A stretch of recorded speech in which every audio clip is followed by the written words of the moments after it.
Hello friends, welcome back to Ravi Jaya fashions. ఈరోజు beginner tailors కోసం అయితే ఒక చిన్న టిప్ అయితే మీతో షేర్ చేస్తున్నానండి.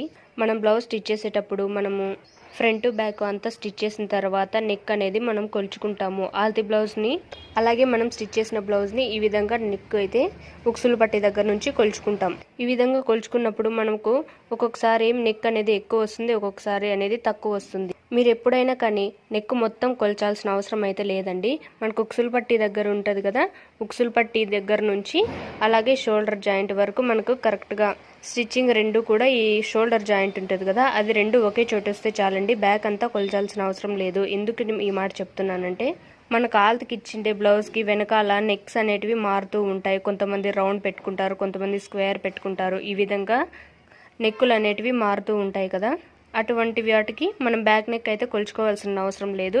ఫ్రంట్ వైపు ఉక్సులు పట్టి కాజా పట్టి రెండు కూడా కొలుచుకుంటే చాలండి.